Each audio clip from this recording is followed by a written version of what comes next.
पहला वर्ड है all together. इसका मतलब होता है पूरी तरह से या कुल मिलाकर। फॉर एग्जाम्पल, पूरी तरह से वो गलत नहीं है।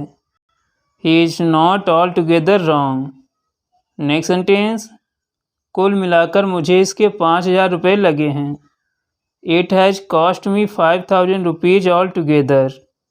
Next is impose. इसका मतलब होता है थोपना या लादना। फॉर एग्जाम्पल, मैं तुम पर यह लादना नहीं चाहता हूँ। I don't want to impose it on you. Next sentence, हमें दूसरों पर अपनी राय नहीं थोपनी चाहिए। We should not impose our opinion on others.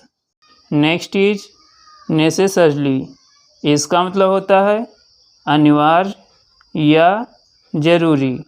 For example, ये काम आसान होगा, ये ज़रूरी नहीं है। This work is not necessarily going to be easy. Next sentence, ज़रूरी नहीं जो खाना दिखने में अच्छा हो वो स्वाद में भी अच्छा हो। Delicious looking food doesn't necessarily taste good. Next is unnecessarily. इसका मतलब होता है अनावश्यक या बेकार। फॉर एग्जाम्पल, तुम बेकार ही चिंता कर रहे हो। You are worrying unnecessarily.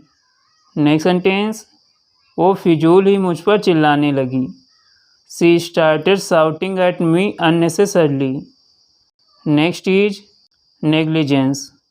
इसका मतलब होता है लापरवाही। फॉर एग्जाम्पल, उसने मुझे लापरवाही के लिए दोषी ठहराया। She accused me of negligence. Next sentence, वो दुर्घटना ड्राइवर की लापरवाही की वजह से हुई।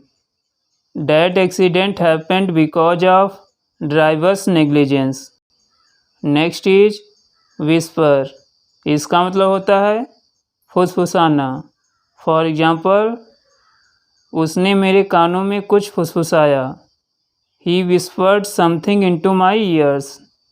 नेक्स्ट सेंटेंस, उसने तुम्हारे कानों में क्या फुसफुसाया। What did she whisper to you? Next is knowingly।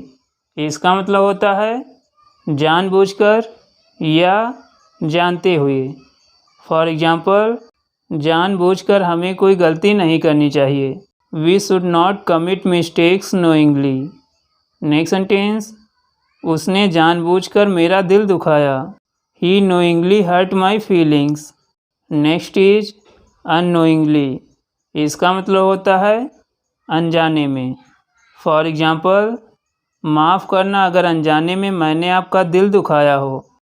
I am sorry if I hurt you unknowingly. Next sentence, अनजाने में मैंने ऐसा किया है। I have done so unknowingly. Next is remind. इसका मतलब होता है याद दिलाना। फॉर एग्जाम्पल, तुमने मुझे मेरी माँ की याद दिला दी। You reminded me of my mother.